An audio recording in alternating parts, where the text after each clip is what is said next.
Jürgen Habermas' Theory of Communication Action. Introduction.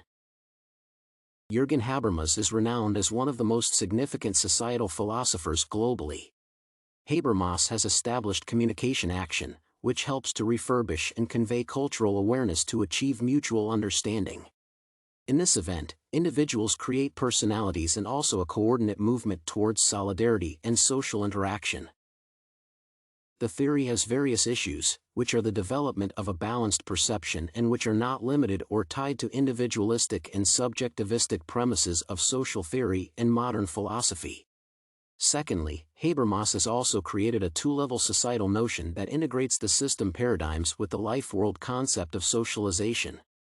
Finally, this modernity theory is critical such that it accounts for as well as analyzes its own pathologies in a way that suggests a redistribution of norms in disagreement situations.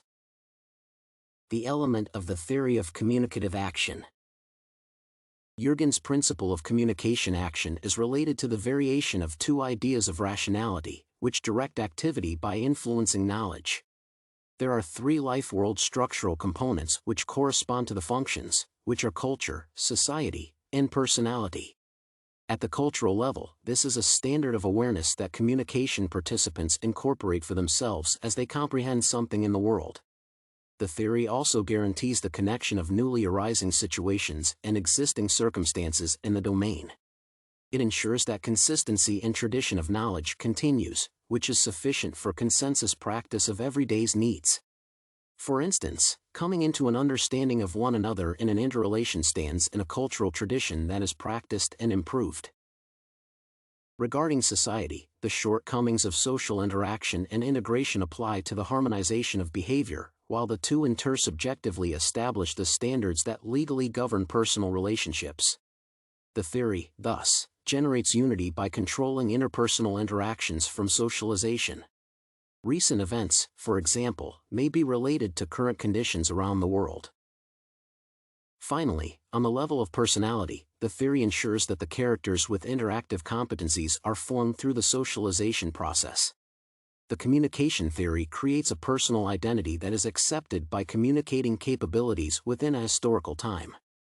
For example, a growing juvenile obtains all-inclusive skills for societal action and adopts the alignment of morals of his social group through engaging in relations with individuals who have different personalities. Importance of communication theory in society. Correspondingly, the theory is essential and effective as it plays a valuable role in the understanding of human beings. Communications and interactions could help build relationships amongst societies. In addition, it aids comprehending individuals, societies, and relationships with colleagues and families.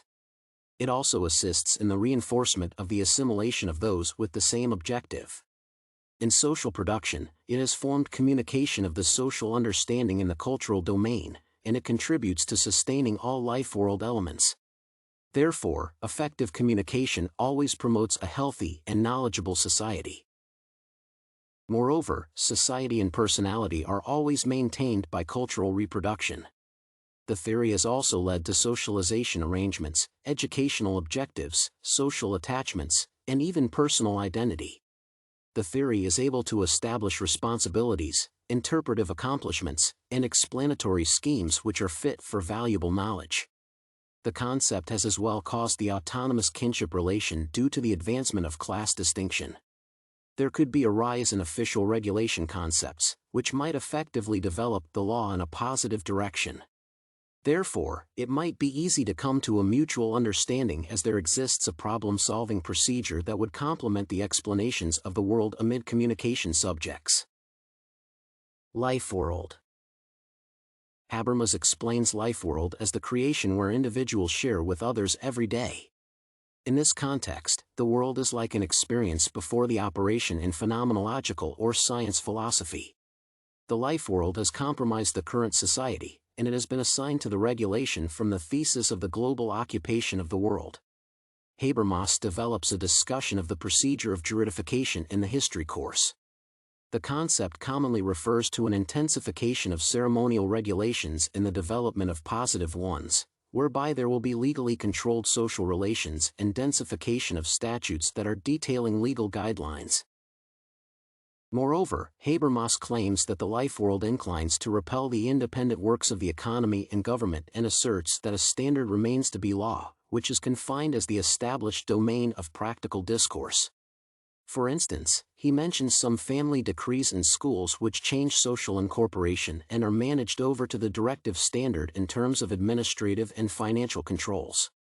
Rules do not require any practical reasoning but an intimate moral connection. A lawful institution such as criminal and constitutional laws refers to normatively assessed guidelines and applied ethical discourse, which remains in need of proper validation. A perfect instance of the application of such procedures can be observed in the current COVID-19 epidemic, which has spread to every corner and in each country worldwide.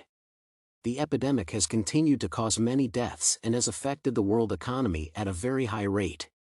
The World Health Organization, WHO, the body which is in charge of matters concerning health globally, has formulated different ways of combating the disease. These rules and regulations are there for every country, state, and all individuals to abide by so as to help curb the spread of this virus. The WHO has involved all member states in every decision and action that it has undertaken regarding this issue. Thus, the process has brought about some successes. As Habermas has reiterated in his theory of communication, the interaction and interrelation between parties are essential in bringing about understanding, thereby allowing society to progress. Because of a healthy relationship between member states and WHO, the body has strived to make funding available for every nation to access in order to assist in defeating the disease. Therefore, comparing it to the theory of communication, Habermas claims that, with this kind of interrelation, understanding, and togetherness, nothing is too difficult to achieve. Conclusion. Communication action happens to be a universal principle for society's ability to express, and the essential rules and elementary structures in which learning subject matter is to discuss the language. Habermas has also highlighted the components of the theory of communication, which are culture, society, and personality. These structural centers of the living world are figuratively streamlined, created through communicative action of the attainment and transmission of the understanding of the culture.